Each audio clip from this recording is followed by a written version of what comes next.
बच्चों नमस्कार। मैं श्री सिंह संजय रामवत, हिंदी माध्यम, कक्षा 9वीं, विषय इतिहास, पाठ 5 शिक्षा की विकास यात्रा।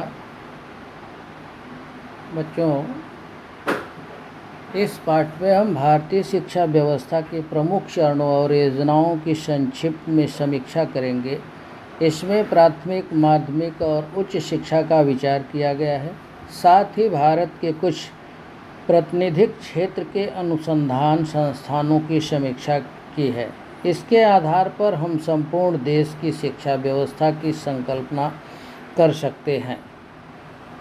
भारत में शिक्षा की समस्या कितनी जटिल और गंभीर है, इसका अनुभव हमें स्वतंत्र भारत में वर्ष 1951 में हुई प्रथम जनगणना द्वारा हुआ। प्रथम जनगणना में साक्षरता का परिणाम 17% था। यह परिणाम नियमानुसार बढ़ता गया। 1971 में यह साक्षरता का परिणाम 34% हो गया। 1981 में 43% हो गया और 1991 में 52% और 1901 में 64%। इस परिणाम को बढ़ाना भारत सरकार के सम्मुख सबसे बड़ी चुनौती थी। इस चुनौती का सामना करने हेतु सरकार ने अनेक उपाय योजनाएं की, जिससे कि हमारे देश में साक्षरता का स्तर बढ़े, ज़्यादा से ज़्यादा लोग साक्षर हों, पढ़े लिखे हों। इसके लिए सरकारें सदैव प्रयत्नशील रहे।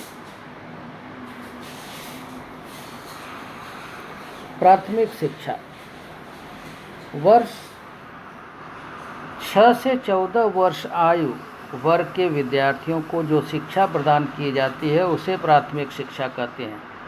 वर्ष 1988 में केंद्र सरकार ने प्राथमिक शिक्षा का प्रसार करने तथा शैक्षणिक स्तर में सुधार लाने के लिए खड़िया श्यामपट्ट नामक की योजना प्रारंभ की। यह योजना ऑपरेशन ब्लैक बोर्ड नाम से जानी जाती है। बच्चों, जो खड़िया श्यामपट्ट की योजना है, इसको हम ऑपरेशन ब्लैक बोर्ड नाम से जानी जाती है।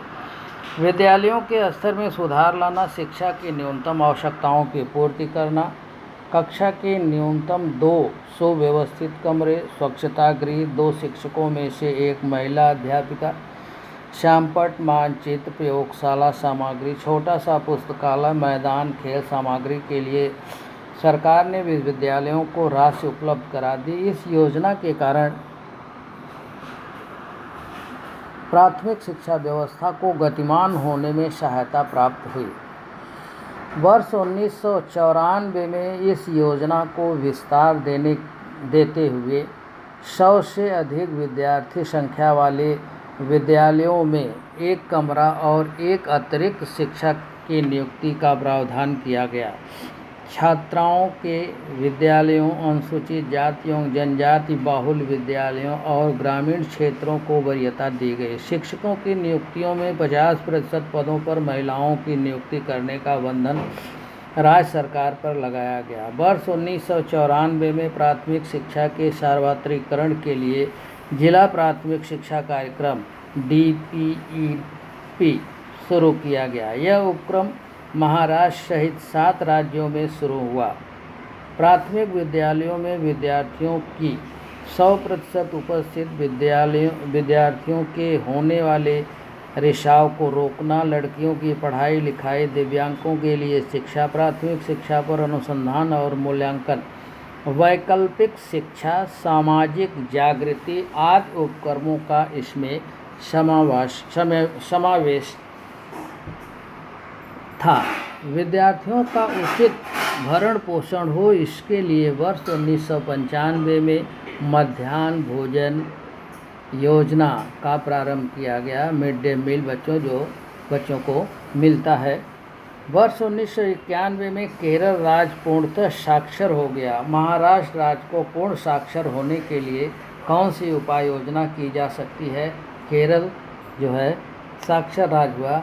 तो बच्चों, हम महाराष्ट्र में रहते हैं, तो इसलिए महाराष्ट्र को साक्षरता 100% करने के लिए क्या किया जा सकता है, उसके लिए उपाय योजना, कौन सी उपाय योजना की जा सकती है।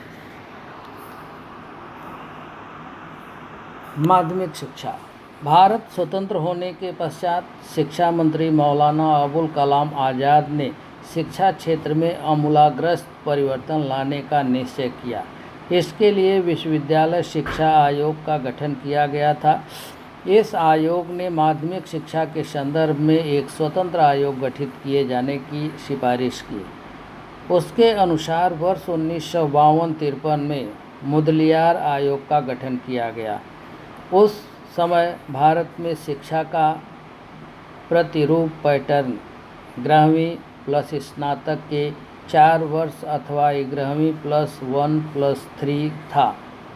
यह इस तरह से व्यवस्थाएं थी शिक्षा के। आयोग का कार्य। आयोग ने माध्यमिक शिक्षा पाठ्यक्रम, अध्ययन पद्धतियाँ आदि का अध्ययन कर अपनी सिफारिशें प्रस्तुत की। इस आयोग ने उच्च माध्यमिक कक्षाओं की संकल्पना रखी थी, परंतु उस संकल्पना को संपूर्ण देश में कार्यान्वित करना दुरूह हो गया। कोठारी आयोग। वर्ष 1964 में डॉक्टर D.S. कोठारी की अध्यक्षता में एक आयोग का गठन किया गया। इस आयोग के कामकाज में J.P. नाइक का उल्लेखनीय योगदान रहा। इस आयोग ने माध्यमिक, उच्च माध्यमिक और विश्वविद्यालय स्तर पर 10+2+3 यानी का प्रारूप की सिफारिश की।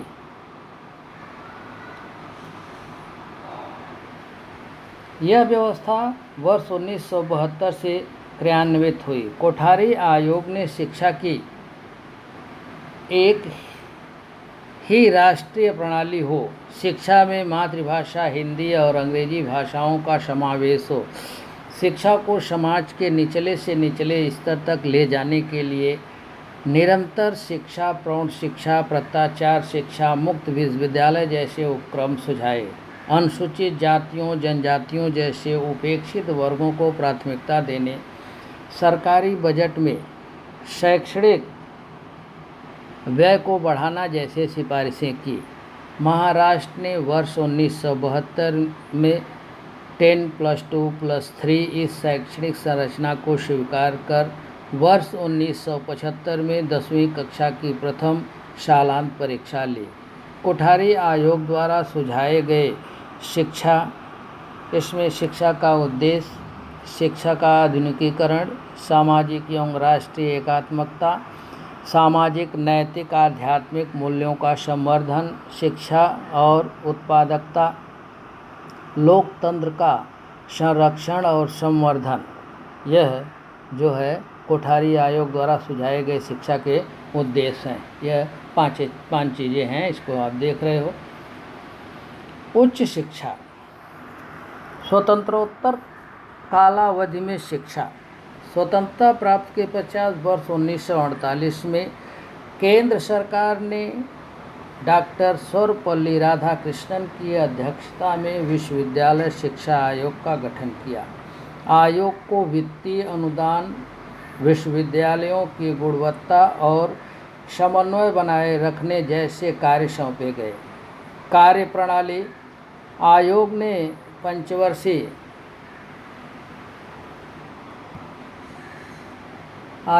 पंचवर्षीय पद्धति को स्वीकार किया। विश्वविद्यालय के अनुदानों को स्वीकृत कर उनका वितरण करने का कार्य आयोग ने सरकार की ओर से प्रारंभ किया। विश्वविद्यालयीन शिक्षा नियोजन, पाठ्यक्रमों में सूत्रबद्धता, शिक्षा द्वारा राष्ट्रीय आवश्यकताओं को प्राथमिकता देना, उच्च शिक्षा की विभिन्न योजनाएं तैयार कर उनका क्रियान्वयन करना जैसे उपक्रम आयोग चला रहा है।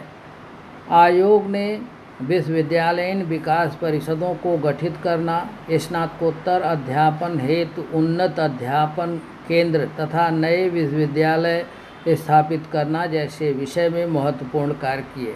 भारत में दूरदर्शन शुरू होने के पश्चात आयोग द्वारा कंट्री वाइड क्लासरूम कार्यक्रम दूरदर्शन पर प्रसारित किया गया।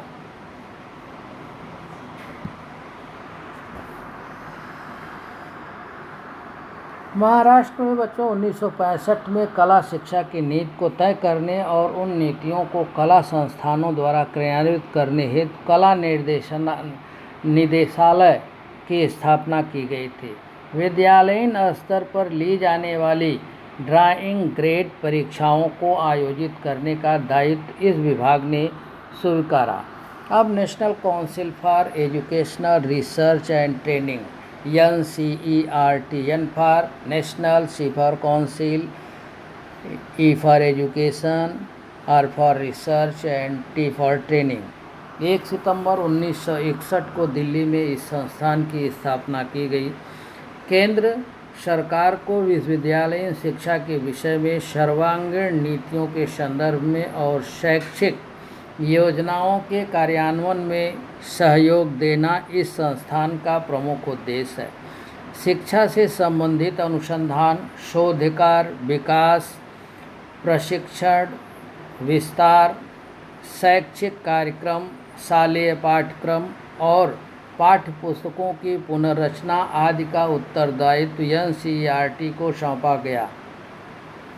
इस संस्थान ने केंद्रीय माध्यमिक शिक्षा बोर्ड के सहयोग से शालेय पाठ्यक्रम एवं पाठ्यपुस्तकों को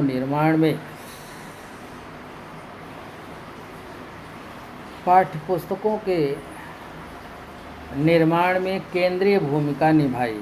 प्राथमिक और माध्यमिक शिक्षा के संदर्भ में NCERT ने राज्य सरकार को सहयोग और मार्गदर्शन दिया। शिक्षकों के लिए मार्गदर्शिकाएँ, कार्यपुस्तिकाएँ, अध्यापन पुस्तिकाएँ बनाना, अध्ययन अध्यापन तकनीक का विकास करना, राष्ट्रीय स्तर पर प्रज्ञा शोध परीक्षाओं का आयोजन करना जैसे उपक्रम चलाए गए। NCERT के आधार पर सभी राज्यों में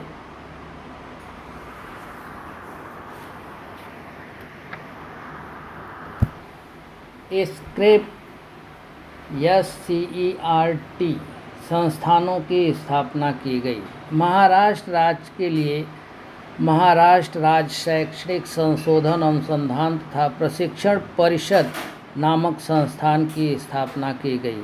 यह स्थापना वर्ष 1964 में पुणे में की गई।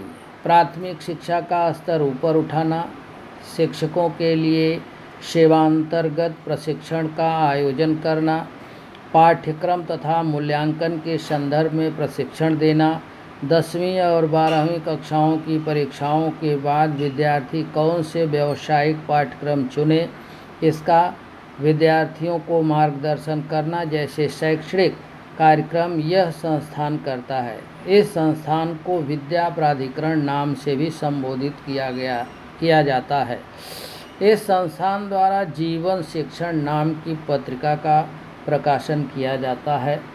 बच्चों, महाराष्ट्र राज्य पाठ्यपुस्तक निर्मित एवं अभ्यासक्रम संशोधन मंडल बाल भारती नामक संस्थान की स्थापना 27 जनवरी 1967 को पुणे में हुई थी। शालेय विद्यार्थियों के लिए पाठ्यपुस्तकें तैयार करने का कार्य बाल भारती करती है। ये पाठ्यपुस्तकें मराठी, हिंदी, अंग्रेजी, उर्दू, कन्नड़, सिंधी, गुजराती और तेलुगु इन 8 भाषाओं में तैयार की जाती है। अगली तो बच्चों, इस तरह से मैंने यह आपको बताया कि किस तरह से शिक्षा को उन्नत बनाया जाए, ज़्यादा से ज़्यादा लोगों को साक्षर बनाया जाए। इसके लिए केंद्र सरकार और राज्य सरकारों का तथा महाराष्ट्र सरकार का जो प्रयास रहा उसके बारे में मैंने बातें आपको बताई। आप इसको पढ़ोगे। बाकी हम इसका शिक्षा विकास की यात्रा का दूसरा जो पार्ट होगा उसमें बाकी चीज़ें देंगे और किस तरह से संजाल पूर्ण करना होता है आप उसमें हम आपको बताएंगे। और बच्चों, फुल फॉर्म आप तैयार करोगे क्योंकि अभी पूछा जाता है 2 नंबर का है, दिया जाएगा और उसको आपको करना पड़ता है। तो इस तरह से आप खूब अच्छी तरह से अपने बुक को पढ़ो, इस बात को सुनो और तैयारी करो परीक्षा के लिए। जय हिंद, धन्यवाद।